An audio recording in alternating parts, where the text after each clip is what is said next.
नमस्कार, मैं कमल कौशिक। आप देखना शुरू कर चुके हैं 24 की खबर। 2024 का इलेक्शन बहुत दिलचस्प रहने वाला है। एक तरफ इंडी गठबंधन है, दूसरी तरफ मौजूदा एनडीए सरकार। लेकिन चुनाव में कोई सरकार नहीं, बल्कि सरकार के लिए लड़ा जाता है, संघर्ष किया जाता है। ये चुनावी जंग इसलिए हम कह रहे हैं कि बहुत ज्यादा दिलचस्प रहने वाली है। मुद्दे हर दिन नए उठने लगे हैं और बयानों पर बवाल होने लगे हैं। इसलिए शुरुआत उन बयानों के बवाल से करते हैं। देश में चुनावी माहौल के बाद अब लग रहा था कि सब कुछ 5 राज्यों के चुनाव के बाद फिर आम चुनाव के लिए मुद्दों के बयान के साथ शुरू होगा, लेकिन ऐसा नहीं हुआ।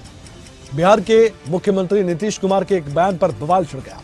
बिहार के मुख्यमंत्री नीतीश कुमार को सार्वजनिक तौर पर माफी तक मांगनी पड़ी। क्यों और कैसे, ये आपको मालूम है, लेकिन माफी कैसे मांगी गई है, आइए जानते हैं। यही कहा है, हम पे महिलाओं के उत्थान के लिए और उसके लिए ही प्रजनन दर घटता है। लेकिन मेरे मन से अगर कोई शब्द बात आ गई कि पुरुष और स्त्री दोनों, जो लड़का लड़की रात में सोने की बात है, तो मैं माफी मांगता हूं उसके लिए। मैं इसके लिए मैंने वापिस करता हूं इन सब बातों का। अगर इसको हमने यूं ही कुछ बात कहा और उसको लेकर के इतनी निंदा हो रही है। निंदा तो वाकई में हो रही है। प्रधानमंत्री नरेंद्र मोदी भी मध्य प्रदेश में जहां चुनावी रैली को संबोधित कर रहे थे, तो बिहार के मुख्यमंत्री नीतीश कुमार, उनको याद आया, उनका बयान याद आया और सीधा कड़ा प्रहार किया। जो इंडी अलायंस का झंडा लेकर के घूम रहे हैं, जो देश की वर्तमान सरकार को उखाड़ फेंकने के लिए भांति भांति के खेल खेल कर रहे हैं, वो इंडी अलायंस के नेता ने विधानसभा के अंदर, जिस सभा में माताएं बहनें भी मौजूद थी, कोई कल्पना नहीं कर सकता है ऐसी भाषा में बद्दी बातें की। कोई शर्म नहीं है उनको। इतना ही नहीं, इंडी अलायंस का एक भी नेता। बिहार के मुख्यमंत्री नीतीश कुमार के बयान पर केंद्रीय मंत्री आरके सिंह ने यह तक कह दिया कि हमें शर्म आती है कि वो हमारे राज्य के मुख्यमंत्री हैं। मुझे लगता है कि बिहार के सभी व्यक्ति को शर्म आ रही होगी, क्योंकि उनका सीएम ऐसी अश्लील भाषा का इस्तेमाल कर रहा है। हम लोगों को शर्म आती है कि हमारे स्टेट का मुख्यमंत्री लोग बिहार से, और हमको लगता है कि प्रत्येक बिहारी को शर्म आ रही होगी आज कि उसका मुख्यमंत्री ऐसा अश्लील भाषा का प्रयोग करता है असेंबली में। इस तरह घटिया उसका ये बयान होता है, एकदम थर्ड क्लास कटर का जो बयान होता है, वो बयान था नीतीश कुमार का। यह परिचायक है। हमको लगता है कि नीतीश कुमार दिमाग से ये लूज हो चुके हैं। लोग बताते रहते हैं कि वो अपने सहयोगियों का नाम भूल जाते हैं, यह भी भूल जाते हैं कि वो गृह विभाग के प्रभार में वही है, ये सब भूल जाते हैं। बिहार के मुख्यमंत्री नीतीश कुमार पर एक के बाद एक सियासी वार भी हो रहे हैं और जुबानी प्रहार भी हो रहे हैं। इसी पर बिहार बीजेपी के अध्यक्ष सम्राट चौधरी ने कह दिया कि मैं पूरी तरह से ये सार्थक बात कर रहा हूं कि नीतीश कुमार बीमार हो गए हैं। भारत का संविधान भी ये कहता है कि जो व्यक्ति बीमार है उसे गद्दे पर बने रहने का अधिकार नहीं।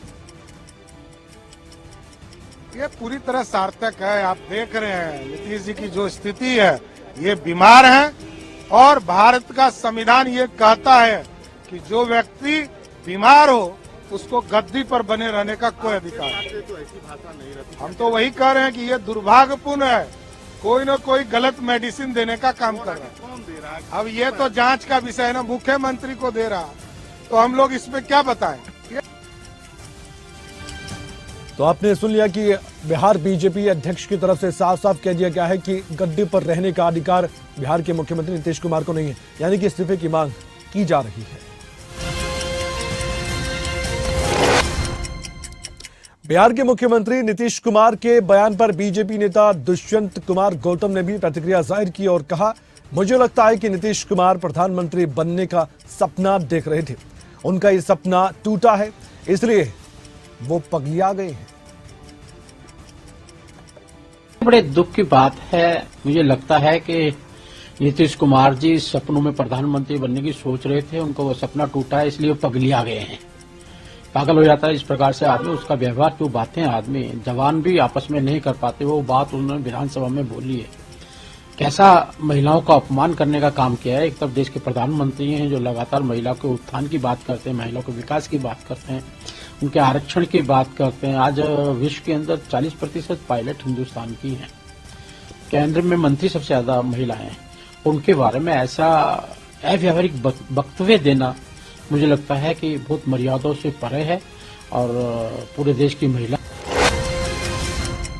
बिहार के मुख्यमंत्री नीतीश कुमार के बयान पर एआईएमआईएम अध्यक्ष असदुद्दीन ओवैसी की भी प्रतिक्रिया सामने आ गई। उन्होंने कह दिया कि मैं मांग करता हूं कि वो अपना बयान विधानसभा में वापस लें और उन्होंने बहुत गलत संदेश बिहार की महिलाओं को लेकर दिया है। हालांकि उसके बाद ये भी देखा गया कि बिहार के मुख्यमंत्री नीतीश कुमार ने विधानसभा में जाकर अपने बयान पर माफी भी मांगी थी। सुनिए ओवैसी क्या कह रहे थे। एक बड़ी सेक्रेट जगह होती है, वो एक आम रोड पर बैठकर या किसी घर में, घर की चार दीवार में बैठकर गुफ्तगू करने की जगह नहीं है। वो उसका एक मुकाम होता है, उसका एक इकबाल होता है।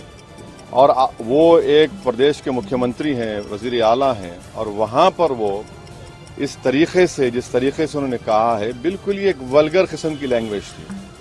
उसको वो कह सकते थे कि जब जितनी महिला ज्यादा पढ़ेंगी, वो अपनी औलाद को कब पैदा करना वो बिहार के मुख्यमंत्री नीतीश कुमार के बयान पर बीजेपी नेता सुशील मोदी ने कहा, भले ही उन्होंने माफी मांग ली हो, लेकिन पूरा बिहार शर्मसार हो गया है। देखिए, उन्होंने माफी तो भले ही मांग लिया, लेकिन पूरा बिहार शर्मसार हुआ है। और एक मुख्यमंत्री को भी, नीतीश कुमार जैसे व्यक्ति को इतनी हिम्मत कैसे हुई कि महिलाओं के बारे में इतनी अश्लील, अभद्र, अपमानजनक, सेक्सिस्ट और जिसको कहते हैं कि बी ग्रेड की टिप्पणी करने का उनको साहस कैसे हुआ। और वो केवल एक बार उन्होंने टिप्पणी नहीं की, पहले विधानसभा में भाषण में कहा उन्होंने और फिर विधान परिषद में कहा। तो आज तक मैंने कभी नहीं देखा था कि मुख्यमंत्री नीतीश कुमार इस प्रकार की भी टिप्पणी करते हों। मुझे लग रहा है या तो उनके ऊपर उम्र का असर हो रहा है, और जिस तरह की अश्लील अभद्र टिप्पणी की है तो केवल माफी। बिहार के मुख्यमंत्री नीतीश कुमार का जो बयान सामने आया था, उस पर चौतरफा प्रतिक्रिया भी सामने आ रही। हर नेता से पूछा जा रहा है कि आप क्या कहना चाहते हैं, आप इस पर क्या कहेंगे। 2024 से पहले इंडिया गठबंधन को घेरने का तो प्लान बीजेपी भी बना चुकी है। अब बिहार के मुख्यमंत्री नीतीश कुमार के उस विवादित बयान पर बिहार की पूर्व मुख्यमंत्री राबड़ी देवी ने भी अपनी प्रतिक्रिया जाहिर की है। उनका मानना यह है कि ऐसी बात नीतीश कुमार के मुंह से गलती से निकल गई होगी, जिस पर उन्होंने माफी भी मांग ली है।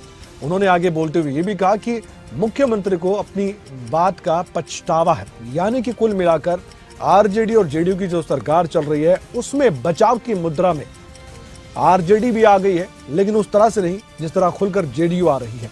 सुनिए राबड़ी देवी को भी।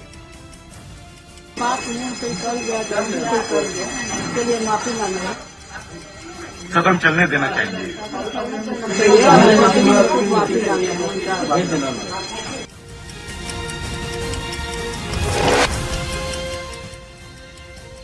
जनसंख्या नियंत्रण को लेकर अब जो नीतीश कुमार ने बयान दिया, उस पर आलोचना चौतरफा हो रही है। लेकिन बिहार के उप मुख्यमंत्री तेजस्वी यादव ने बेशक उनके बयान का समर्थन दूसरे तरीके से किया हो, लेकिन साथ ही इस मामले पर बीजेपी ने नीतीश कुमार को जैसे घेरा है, उस पर भी तेजस्वी यादव ने अपनी प्रतिक्रिया जाहिर की है। तेजस्वी यादव ने अपनी ओर से पूरी कोशिश की कि किसी भी तरह से नीतीश कुमार का बचाव किया जा सके।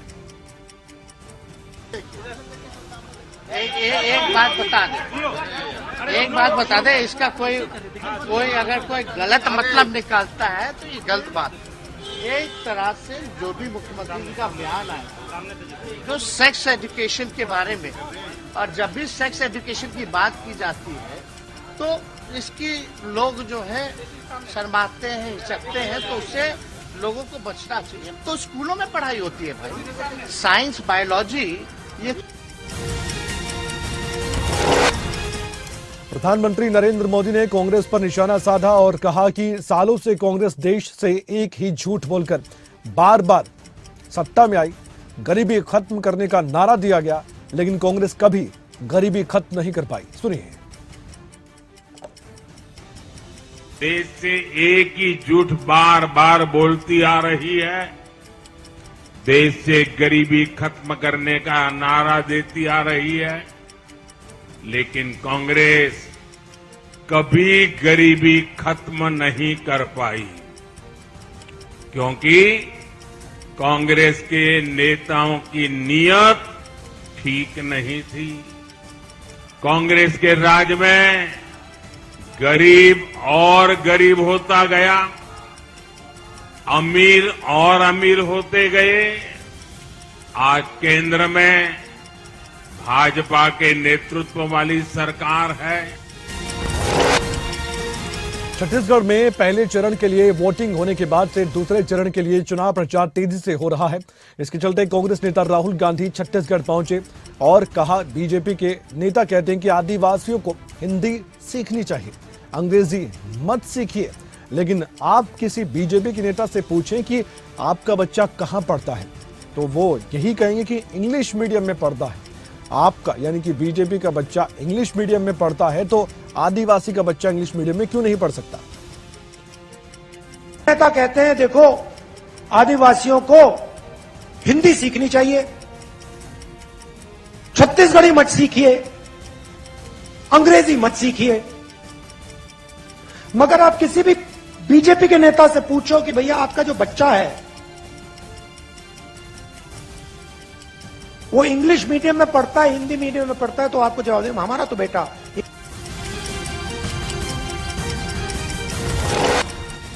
मध्य प्रदेश में चुनाव प्रचार के दौरान पीएम मोदी ने कांग्रेस पर एक के बाद एक कई सियासी प्रहार किए थे। उन्होंने ये भी कहा कि जब 10 साल तक केंद्र में कांग्रेस की सरकार रही थी तो मध्य प्रदेश का बजट 20,000 करोड़ रुपए से बढ़कर 80,000 करोड़ रुपए के आसपास ही पहुंचा था। और केंद्र में हमारी सरकार का सेवा काल जब से शुरू हुआ तो हमारे इस 10 साल के सेवा काल में मध्य प्रदेश 80,000 करोड़ रुपए से बढ़कर 3 लाख करोड़ रुपए के बजट पर चला गया।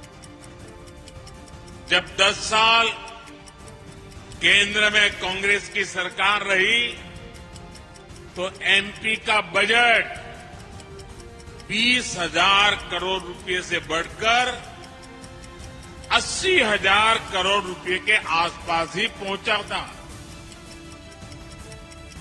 20 से सिर्फ 80। केंद्र में हमारी सरकार का सेवा काल जब से शुरू हुआ, मध्य प्रदेश में चुनाव प्रचार करते हुए कांग्रेस महासचिव प्रियंका गांधी वाड्रा ने बीजेपी पर एक के बाद एक कई जुबानी प्रहार किए। कहा कि 2018 में आपने एक सरकार चुनी और जिस तरह से अहिरावण ने भगवान राम और लक्ष्मण के साथ छल किया उसी तरह से आपके साथ हुआ है। कुछ बहरूपियों ने छल कपट करके आपकी सरकार का अपहरण किया। तो देखिए, यहाँ सावेर आकर ये कहना जरूरी है कि 2018 में आपने एक सरकार चुनी। लोकतंत्र है इस देश में, जो सरकार आपने चुनी वो आप ही की बनाई हुई सरकार थी। और जिस तरह से अहिरावण ने भगवान राम और भगवान लक्ष्मण के साथ छल किया, उस तरह से आपके साथ भी छल हुआ। हरियाणा के मुख्यमंत्री मनोहर लाल ने एक बार फिर से कांग्रेस पर सियासी प्रहार किया। आने वाले वक्त में कांग्रेस को चुनाव में धराशायी करने का लक्ष्य लिए मुख्यमंत्री मनोहर लाल ने कांग्रेस पार्टी पर जात पात की राजनीति करने का गंभीर आरोप लगाया। इस जातिगत राजनीति के खिलाफ है। हमने 4 C's को खत्म करने की बात कही थी। First is corruption, then crime, then caste based politics, और इन तीनों की जन्मदाता है Congress. All this stands for C. C stands for all of these factors. ये हमने समाप्त करने का जो काम किया है तो उसमें जातिगत पॉलिटिक्स भी हम नहीं करेंगे। हाँ, हम भी अगर जाति के बारे में विचार करते हैं, जैसे मैंने पहले भी घोषणा की, मोदी जी भी उसको कह चुके हैं, हमारे लिए 2 ही जातियां हैं समाज के नाते से, गरीब व्यक्ति है और एक अमीर वर्ग है। तो गरीब और अमीर की खाई को कैसे कम किया जाए और गरीबों की अंत्योदय की योजनाएं ज्यादा से ज्यादा लागू की जाए, ये हमारा प्रोग्राम है। कांग्रेस के महासचिव केसी वेणुगोपाल ने 5 राज्यों के चुनाव को लेकर बड़ा बयान दिया और कहा, हमारी नजर में कांग्रेस 5 राज्यों में सरकार बनाने जा रही है। हम इस बारे में बहुत ज्यादा आश्वस्त हैं। उन्होंने ये भी कहा कि इस चुनाव के नतीजे जितने भी आएंगे उसका असर आम चुनाव पर हो सकता है।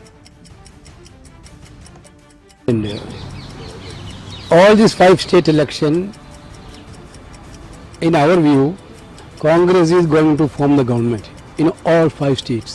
We are very confident on that. Certainly, actually this is going to be a semi-final of the 2024 parliament election.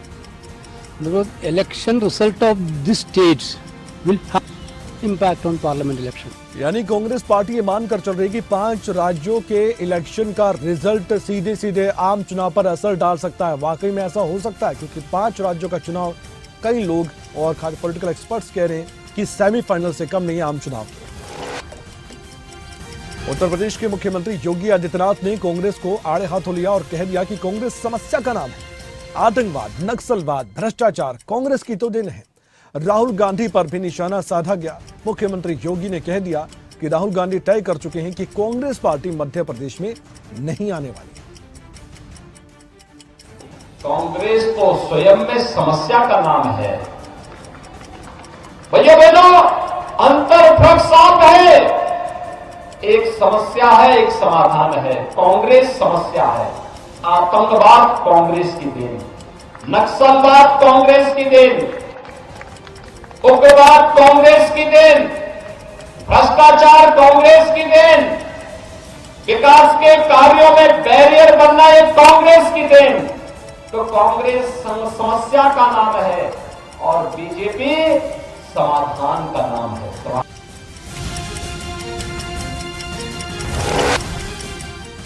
देश भर में 5 राज्यों के चुनाव को लेकर चुनावी माहौल गर्म है और पहले चरण की वोटिंग छत्तीसगढ़ में हो चुकी है।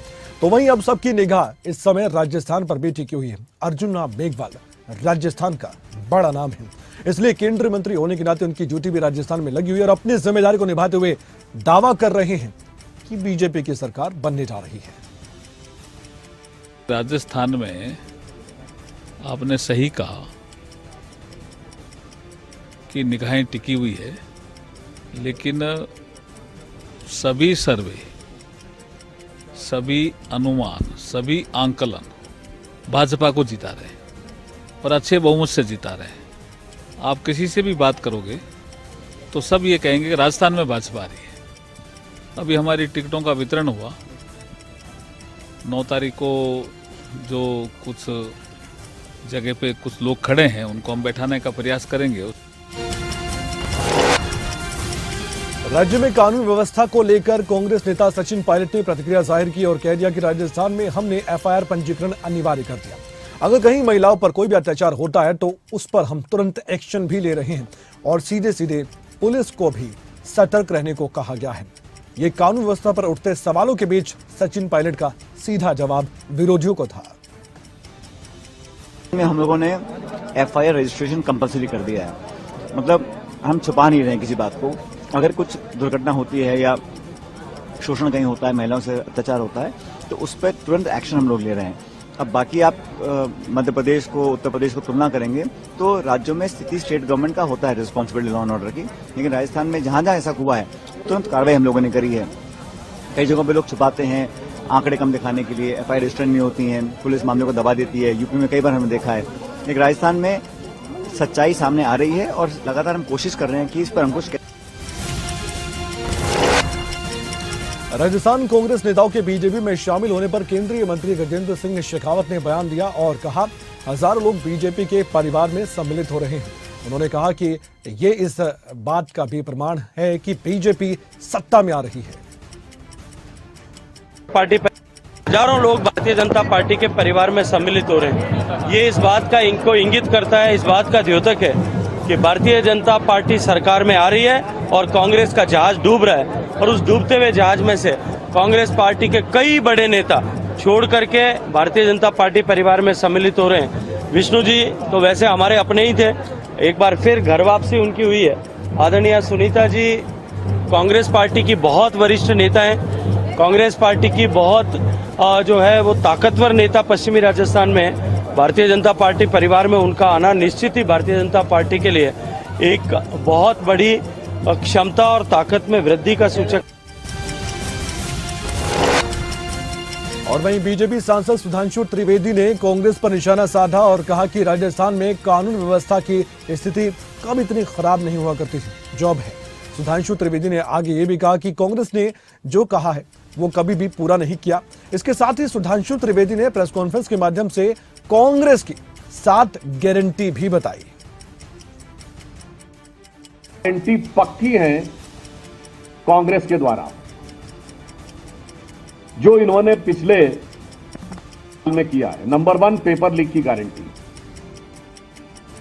वैसे तो ऐसा कोई संभावना नहीं है, पर कभी अगर ये आ जाते तो क्या होता, पेपर लीक की गारंटी।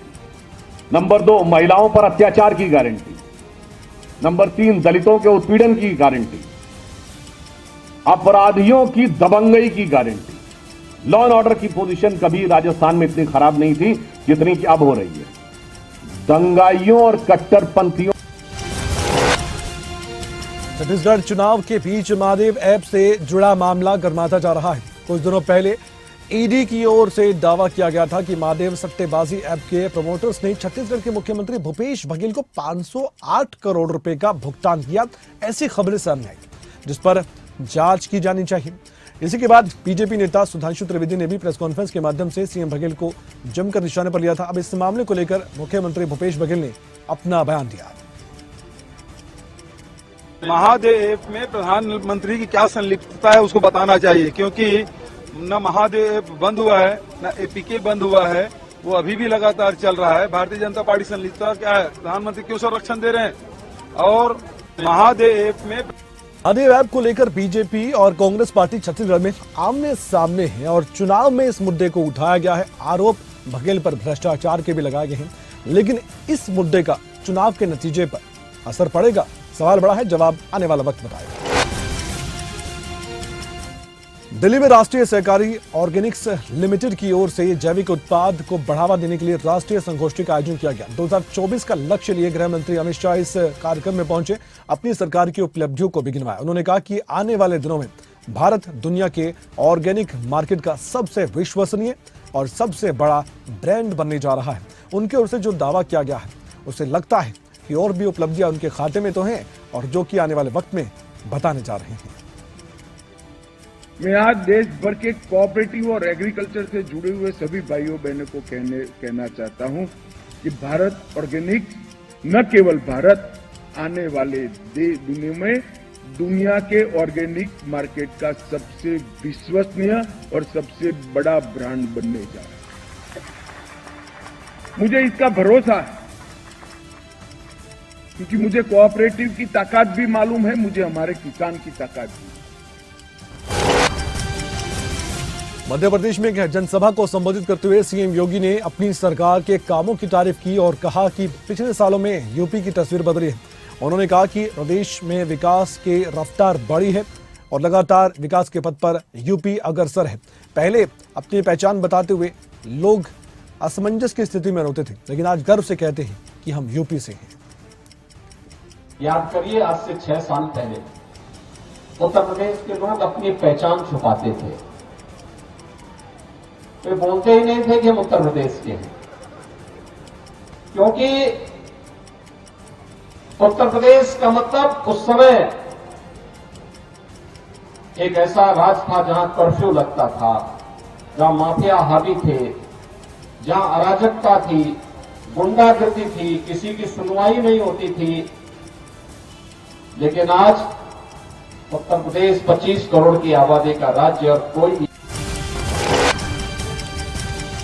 जेडीपी के विधायक नैना चौटाला ने पूर्व केंद्रीय मंत्री वीरेंद्र सिंह पर जमकर भड़ास निकाली। जेडीपी से गठबंधन तोड़ने के बयान को बेतुका बताया। उन्होंने कहा कि वीरेंद्र सिंह अपना वर्चस्व बचाने की गीदड़ भभकिया दे रहे हैं। दुष्यंत चौटाला के नाम से वीरेंद्र सिंह के पेट में दर्द है। साथ ही उन्होंने यह भी दावा किया कि दुष्यंत चौटाला फिर से उचाना से ही चुनाव लड़ेंगे। मतलब जब उनकी खुद की सरकार ही उनके प्रति सीरियस नहीं है तो हम लोग क्यों ऐसे फिजूल में उनको हीरो बनाएं? बोलने से कुछ नहीं होता। ये बड़े फैसले होते हैं और ना वीरेंद्र डुमरका के हाथ में कुछ है। ये तो ऊपर के फैसले हैं जो बड़ी मतलब हमारे अजय सिंह जी हो गए, दुष्यंत, और उनके जो है वो अमित शाह जी वगैरह हैं, उनके लेवल के फैसले हैं। उनके कहने से वो पीछे कह रहे थे ना, अगर मेरे को ये 15 दिन के अंदर नहीं तोड़ा तो मैं पार्टी छोड़ दूंगा। क्यों नहीं छोड़ी उन्होंने पार्टी? ये तो गिदड़ भभकियां जाना उन्होंने, ना उनको कोई लेगा ना उन्होंने कहीं जाना। आना जाना लगा रहता है और चुनाव काफी नजदीक हैं, लेकिन आप नजदीकियां नेताओं से बढ़ाएंगे? नेता तो आपसे बढ़ा रहे हैं। जिन नेताओं से नजदीकियां बढ़ाए, एक बार उनका पॉलिटिकल बैकग्राउंड जरूर जांचें, परखें, देखें। माहौल क्या है वो आप खुद समझ जाएंगे। नमस्कार।